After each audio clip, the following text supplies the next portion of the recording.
round table. What's up, guys? What's up, Danny?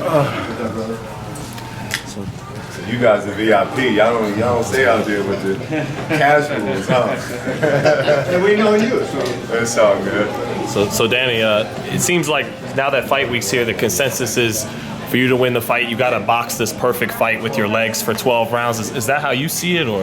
Yeah, that's kind of been the notion of the fight, especially the general public who truly don't know what I all bring to the table. You know, I have so many different things that I can do inside that ring. I mean, we've seen it in my last fight with Serbian Derevchenko. I use a different style that you guys are not normally used to seeing, and it benefited me to get the victory. And for this fight, I look forward to doing the same, putting everything together, figuring out what I need to do inside the ring, but ultimately just making it a decisive win. I don't want no controversy with this decision. Well, I mean, because the Triple G fight kind of wound up being controversial, came up just that short. So do you feel like there's anything in this fight you need to do different from that experience that'll make the difference between, you know, just losing by that much and winning the fight? Maybe letting my hands go a little bit more, even though in the Golovkin fight we did let our hands go a lot. And landing the more significant punches. You know, sometimes Canelo has the crowd, and even when you block certain punches or combinations, the crowd go oohs and ahs, and that can be somewhat, you know, of an influence to the judges. But I'm very comfortable with the judges that we have, so there's no controversy with that. I'm happy with the referee that we have. So for me, it's really ultimately up to me to go inside the ring and do my job, because I know that you know, I have and all that I asked for was a fair shake. You know, with everyone talking and bringing up the judges and things of that nature, I've always said and agreed that, yeah, Canelo does sometimes get favoritism in Vegas, but all I ever wanted was just a clean shot to go in there and face one of the best, to prove that I'm the best. And I think that we've got that with the panel. Why did the judges? If I could, when you were at your low point fighting cancer, could you ever imagine that you would be at a point like this where you're fighting in the biggest fight of the year and fighting, you know, maybe the biggest star in boxing? Absolutely not. And my lowest point to me was when I had to move back in Brownsville with my mom, and I was sleeping on my mom's couch. And, you know, even at that time, it was still really hard for me to maneuver and walk and do all of these different things. So, you know, sleepless nights, you know, times where I used to cry, times where I used to just even doubt if I can even walk right again. I never thought about this opportunity. I always just wanted to get back into boxing, you know, and see how far I could take it, but I never thought that I would fight for a world championship and, you know, fight the biggest names in boxing and have the biggest opportunities with so many different people backing me. I mean, this is the greatest opportunity that I can even have, let alone dream about. So I'm looking forward to taking advantage of it all. And how did your mindset change when you've been through that now adversity in boxing probably looks a lot different than, you know, real adversity? Well, to me, it really motivates me through training, and really motivates me mentally when I'm going through, because boxing is all mental. You know, sometimes you can get nervous, sometimes you can doubt yourself, sometimes you can feel as if you don't belong. But all of that is behind me. I feel like this is my time. I feel like this is destined for me. And all my trials and tribulations have got me to this point to where I'm mentally strong, and the mental has got me to a place where I can be physically at my best. And I'm in stellar shape. I'm looking forward to putting it all together come fight night. And last question on that topic. When you said you had to move back in with your mom in Brownsville, was it because you needed her to take care of you physically, or was it because money-wise you just had nothing going on? Well, at that time, I was the golden child, right? And, you know, things were coming at me so fast. You know, I was with De La Hoya and those guys. You know, we was with Golden Boy, right? And we was fighting every other month, or every month we were fighting, right? Yeah. And we would come to Vegas and go back to New York and, you know, fight in so many different places. So, you know, for me, I thought that it couldn't end. And my spinning habits, down to so many other different things that I can say, but it led me to a place where not only financially, but physically, I couldn't take care of myself. And I had to move back in with my mom, and, you know, to make sure that I can be okay. And I still had my child, I had my lady, I had so many different things and so many hurdles that I had to jump over for me to be at this point now, which I'm grateful for. The assumption is that Canelo's going to be the guy he's going to kind of come forward. Say that one more time? The assumption is that Canelo's going to come forward, but we've also seen him, in the first Golovkin fight, for example, where he boxed a bit. What are you expecting to see from him? I really don't know. I really don't know how Canelo views me. I know Golovkin is bigger than Canelo, and he was sort to be maybe one of the strongest fighters Canelo has ever faced. But for me, when he looks into my eyes and when he's standing next to me, I'm not sure if he's kind of gauging the same type of game plan, because I'm a big force and I'm a big guy with skills and with speed and with ring IQ. So we're not going to be expecting Canelo Alvarez to go in there and back us up, but we are going to adjust to see exactly what he brings to the table. But in doing that, we're also going to implement our game plan. So we want to start from the rip, from initiating what we're going to do and set the tone. You mentioned the judges. Now, I also heard you say before that you thought Golovkin won the fight. Yeah. Why didn't that raise any flags in your head? That it's the same group that gave him the second fight? Because the same judges that judge that fight aren't judging this fight. And it's really not to take anything away from those judges. I don't have anything disrespectful to say about anybody, but sometimes people can be influenced by the crowd or be influenced by whatever other source. And the guys that we have are stand-up guys who have so much experience, who's done very good jobs on big fights such as this. So I know I'm in good hands. Danny, how has this experience in Vegas been different for you than the last time that you came here for a fight, which obviously was a turbulent time in your life? Yeah. It's been great. It's been kind of weird because I've been out here for 2 weeks now. Right.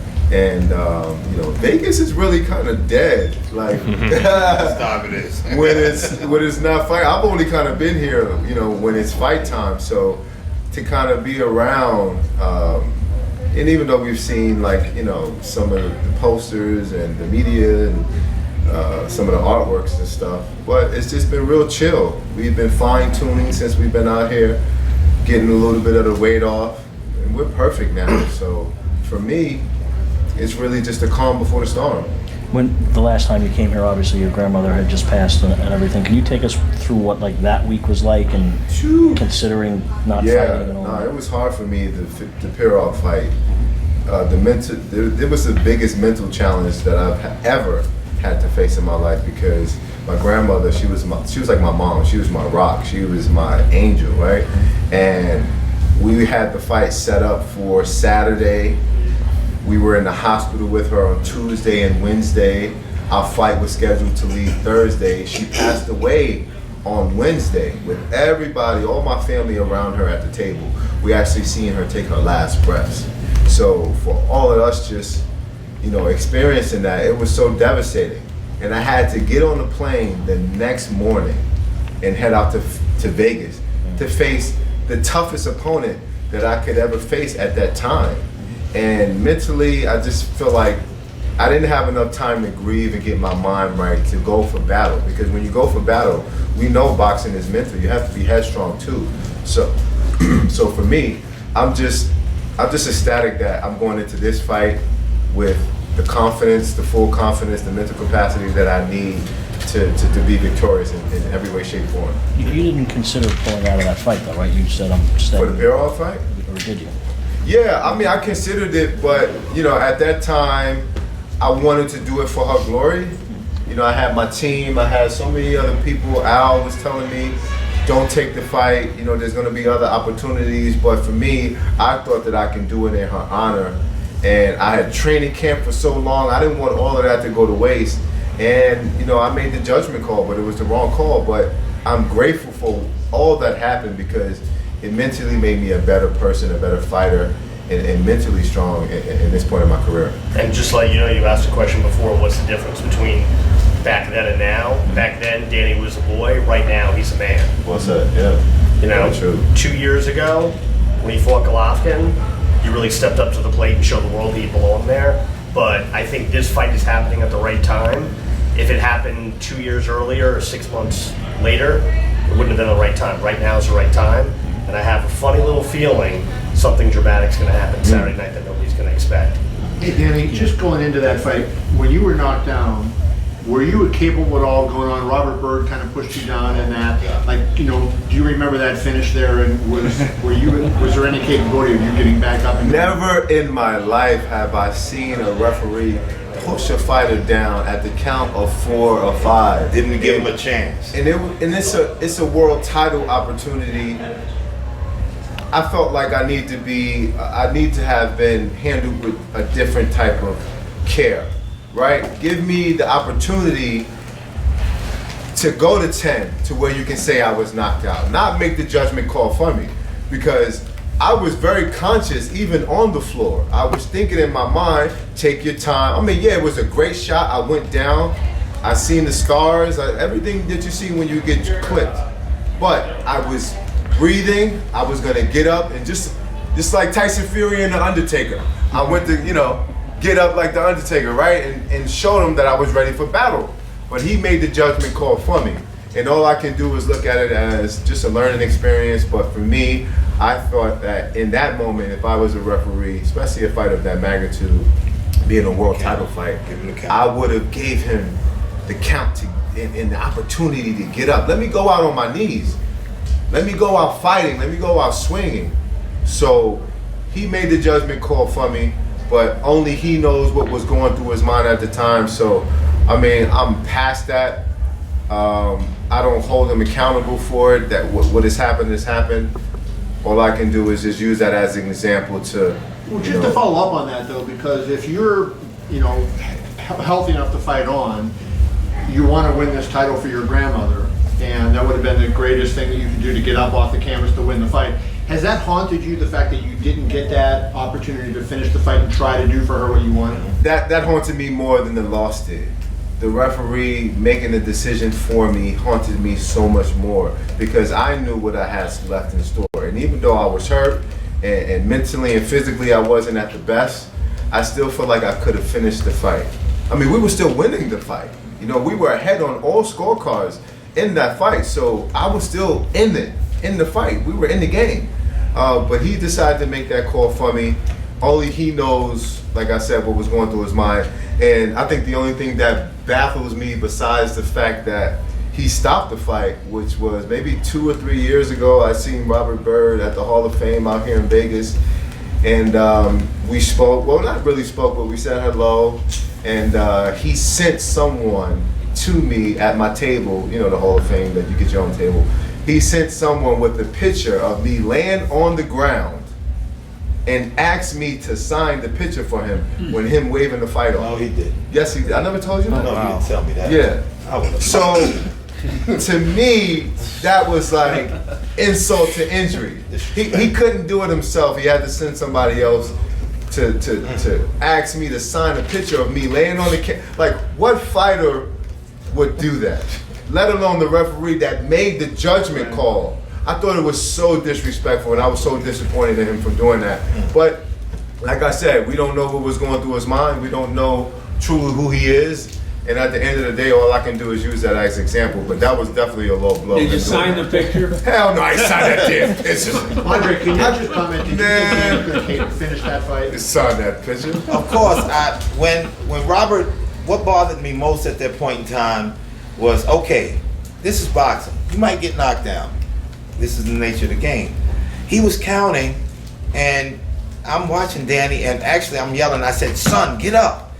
And at the count of 4, he's waving it off, and Danny springs up. It's not even a second between. Springs up, and Robert pushes. I'm like, what the hell? And in my eyes at that point in time, I thought he could have really just gotten up, and he's ready to go again. This is a world title fight. Give him a chance to once again get on his feet and perform. He did not get that chance, and I've always said that. I'm like, why did he push him down? What was that all about? Very, very strange. And now to hear that he had a photograph and he wanted him to autograph the photograph of what he did, seems like it was just a moment for him. Danny, the whole lead up to this fight, you guys have liked each other pretty much, you and Canelo. Is there any chance you're giving your opponent too much respect heading into the fight? No, absolutely not, because I know how to turn it off and on. I have a job to do, but I do my job with mean intentions too. So when that first bell ring, I'm gonna go in there and try to take your head off. There's no buddy, there's no, amigos, it's none of that. It's just going in there and taking care of business. But he also has what I would predict the fans and the crowd on his side. So for me, I want to go in there and not only gain a couple fans, but go in there and do damage in front of his fans. I want to embarrass him, like I've always said. This is the name of the game. This is boxing. Ain't no buddy inside that ring. Somebody can go in there and kill you. Somebody can go in there and do real damage to you to where I can't go back to my family and have a normal life. I can get really, really hurt. So I don't take this thing lightly. I mean, yeah, what you see on the outside is just me being cool and casual, but at the end of the day, I want to prove that I'm the best, but by being the best version of me, but doing damage most importantly. Well, it's interesting that, like you just said, do damage, put a hurting on Canelo, because Andre, I want to know what you think too. Do you want to limit the exchanges in this fight though, because Canelo is so good in the exchanges, making a guy miss and then making him pay in the exchanges? Do you want to limit that, the amount of it being a fire fight, because that may be, do you feel that's Canelo's best chance to win would be to exchange punches with him, or? Well, it's called the art of boxing, to strike without being struck. So of course, that's what it is. We do not want to be just playing Rock'em Sock'em Robot. Right. Although if it came down to that, I'd expect Danny to be well ahead because he has incredible flash combinations that he throws, and if he gets you hurt, he will rumble you down to the ground. And I think that would be in Canelo's least best interest to try to engage in a massive firefight. I believe he would lose each and every time he tried, because we're not going to throw a 1, 2, 3 like Golovkin does. His arsenal is 1, 2, 3. Stop. 1, 2, 3. Danny's arsenal is 1, 2, 3, 4, 5, 6, 7, 8, 9. That's where it comes from. And once again, our job is to keep him under our control, not to be, I'm at bay with Canelo. I'm moving and retreating from Canelo. Danny's the bigger man. He's the stronger man. He's the faster man. If he has to put his feet in that ground and start digging on him, you're going to see something very explosive. Danny, you talk about your grandmother a lot. In the years that have passed, how much do you think about it before each fight? And what do you think she would think about this moment, seeing that you've gone through all the adversity with cancer, and now you're on the biggest stage of your career? I mean, I think about my grandmother all the time. I mean, I try not to think about it close to fights or, right before fights, because it gets me emotional still. I mean, when you've lost someone that is your everything, it's kind of hard to not feel those emotions rise each and every time. I mean, the last time we did an interview, we talked about my dad, and, so I still have pain within from my past experiences, but I know how to turn them off and control it so that I can be my best version inside the ring. And boxing is mental, so I have to go in there with a clean slate, with a focused mind, and want to go in there and do damage. And I can't think about anything else other than getting the job done. You talked about nervous energy. When's the last time you were nervous for a fight? It might have been the second Sergio Mora fight. And it wasn't because I was fearful of anything, but it was I don't even know what it was. We already beat him. We was going out there, but I was extremely nervous. Normally Andre slaps me, right? When I tell him, Andre, I'm a little nervous, you got, help me out. So he slaps me, he was like, get yourself together. You know what I mean? And we went out there and we did the work, but, I spoke to a good friend of mine, Andre Jarrell, years ago. And he told me every fight he gets nervous backstage. And he says, I don't even understand why I'm even doing this, how much I get nervous. But we're human, but I do a lot of meditating so that I can control that aspect of it to where I can be mentally focused and strong and go in there with just no nervousness. Because sometimes nervous affects you in a bad way. You know, your legs may take a couple rounds to get strong, or if you get hit in that first round, you might not be able to take the shot. But I've been at this platform before. I've been at this stage before. Maybe not of this particular magnitude, but I've had thousands of fans in the crowd cheering on the fight, knowing that millions of people are watching in the world. So I've experienced this before. So it's not my first rodeo. I don't look forward to being nervous. If anything, I'm excited. I want to get in there, and you know, I don't want to say I want to bang, because you know you're gonna take that as me going there and just want to knock them out. But I want to bang. I want to give the crowd a good show. Hey, let me tell them a story. I'm gonna tell you guys a story when we were fighting Kid Chalk. So we get in the back, and Danny says, "I'm nervous." I said, "Okay, bah! Let's get ready to rock and roll." So he warms up, and he comes over and says to me, "I'm gonna knock Kid Chocolate out." So I said, "Okay, good." I said, "But let's just be careful." And he says it again going out. He said, "I'm gonna knock Kid Chocolate out." So I'm expecting Danny to come out, you know, stick, sharp, get it going. He jumped on Kid Chocolate like Kid Chocolate stole his lunch money, and I was surprised. Oh my God, he beat him into oblivion. And I just a moment of it, because you never know with Danny, but that was a spectacular moment. So you guys look out. You never know with Danny Jacobs. Danny, do you think with that fight, I was going to ask you about the Kid Chocolate fight. You know, Peter is a good fighter, but he's a guy that also kind of thinks a lot and lets things get in his head. Did you jump on him for that reason, because you know he's probably back there nervous and he's thinking about you and thinking about all the possibilities of what could happen? No, I jumped on him because that's in my nature to do when I have a guy hurt, is just to go in there and try to knock him out and get the job done. And we have our drills that we do, that we formulate a game plan just to go in there and throw punches and bunches, and if you don't get the knockout, then eventually the referee will see a lot of unanswered punches and they'll stop the fight.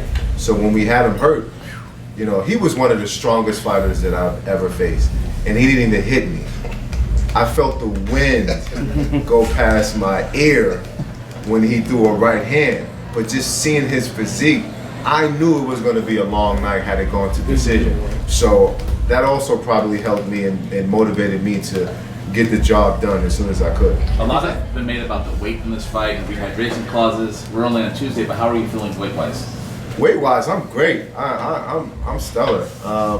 You know, this whole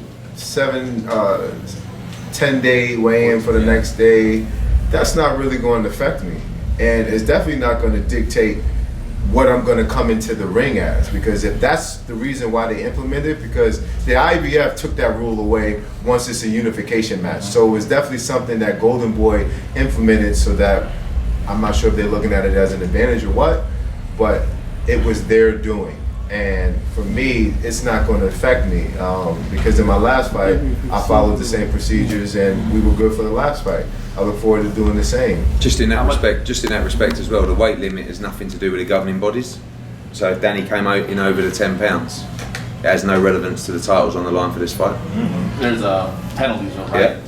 Monetary penalties. Yeah. How much do you think you're going to come in? Because you still have all day to eat lunch and everything else. Well, I want to come in what I've been my whole training camp, which is about 174, 175. So I want to gain about a good 15 pounds. That's to me where I'm at my optimum.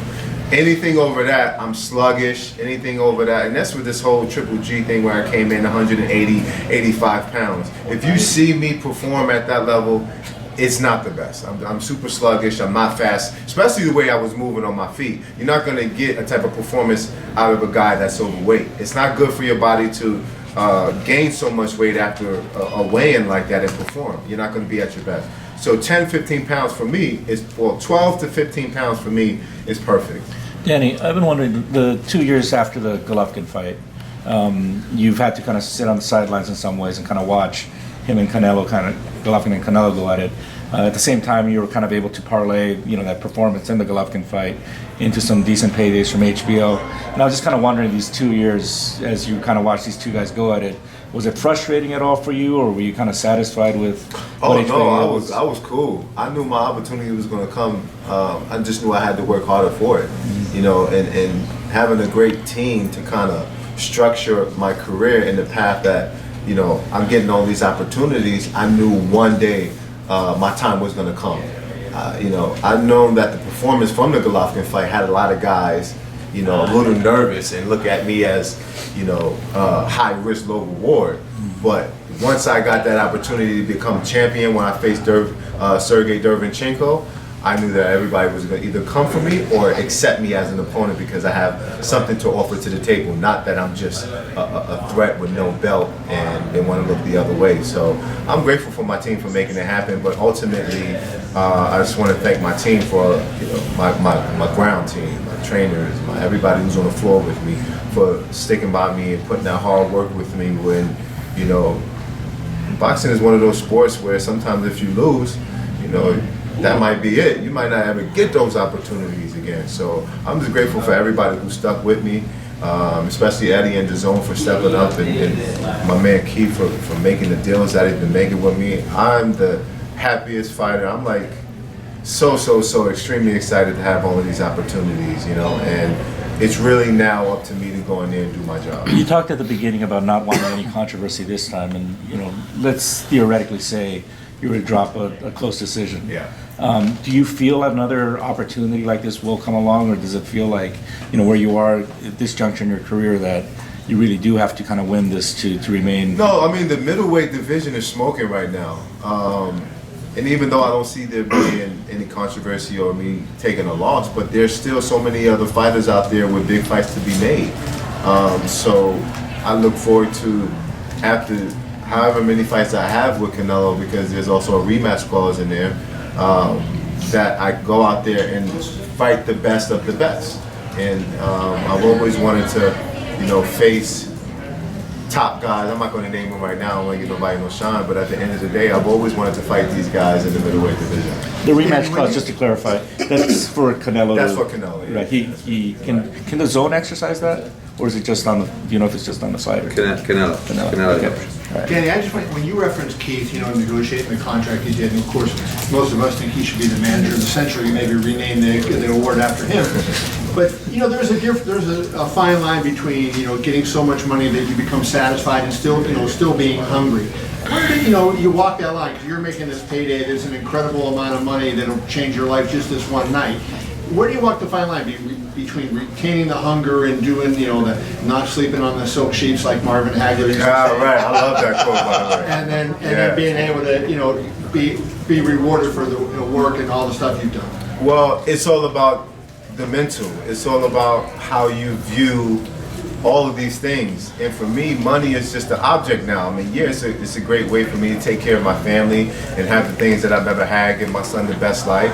But I don't look at that as, I've made it, or I don't have work to do. I look at the glory. I know the money comes with it, but I look at beating everybody, I don't like taking losses. That's just point blank simple. So I like to go in there and prove that I'm the best against each and every fighter that they consider to be amongst the top. And Danny, I heard you speaking recently about the culture that Brooklyn had in the 80s, had a lot of culture. Mike Tyson would have his image up as the heavyweight champion from Bed-Stuy. Do you feel like you win this fight, you're the best fighter from Brooklyn since Mike? Man, I wouldn't even say that. I wouldn't even know. That's really for everybody else to judge. I would never put myself in a position to where I would level. I'll say it. You will be the best fighter since Mike Tyson when he wins this. When he wins it. Yeah, but I'm just happy to be amongst the great of Brooklyn fighters. Mike was one of my biggest idols. We all loved him and still love him to the day. And just to be following in the same footsteps and paths that he had, and me kind of see him from a child to know that I have the same opportunity and platform, it's surreal. Yeah. You and Andre have obviously been together for a very long time and are like family. Were you surprised recently when Triple G got rid of Abel Sanchez? Oh man, I thought it was hilarious, but I thought it was just like, I thought it was funny because Abel is not the most pleasant guy when it comes to criticizing Triple G's opponents, right? He was told a lot of negative things about me and Canelo, and saying that we're fighting for Golovkin's belts and so many other different disrespectful things. But he just lost about maybe 3 or 4 fighters in a row. 4 fighters in a row. I mean, I'm glad that I got my trainer that been here since day one, that made me who I am today. that I can not when we get this win, not only I catapult, but he catapult as one of the best trainers in the world. To me, he is. So when I see all of these other trainers saying so many negative different things, and then all of this stuff happens, I just smile, man. Especially Abel. Especially, I wish bad on nobody, but that guy, oh, smokes. Were you surprised, Andre, that it happened or no? No, I was waiting for it to happen. He's the worst. You told me be nice, and you go. You had to be nice. You had to be nice. But it's just the way he goes about things, and I'll never forget. We were on the phone, and we had a conference interview, and he told me that Danny was not ready for the big time.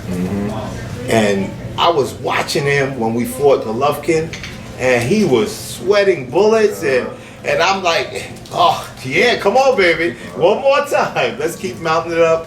And I don't wish bad on anybody, I really don't, but sometimes you could talk so much that you talk yourself right out of a situation, and that's what Abel Sanchez did. But best of luck to him. Yeah. Best of luck to Golovkin and whatever they choose to do. Hopefully, me and Golovkin get it on in the near future. That's definitely somebody who I still have my sights on, even though I'm not overlooking Canelo in any way, shape, form. But for future opponents, there's so many guys out there that I want to face. So, with this fight, is going to solidify my legacy, catapult me to the top as far as one of the main sports figures in boxing, and Eddie said this can damn well be the best comeback story in all of sports. So that's a motivating factor for me as well, because you guys know I never get tired of telling my story. I know there's just somebody out in the world who hasn't heard it, so as much as I can share it, as much as I can talk about it, that's what I'm going to do. I know that my life means more than just step inside the ring. Like LeBron said, I'm more than just an athlete, and I look forward to not only setting a great example as a true sportsman inside the sport, but a badass inside that ring. And I want to get the victory in decisive fashion and become the best middleweight in the world. Thanks, man. Thank you.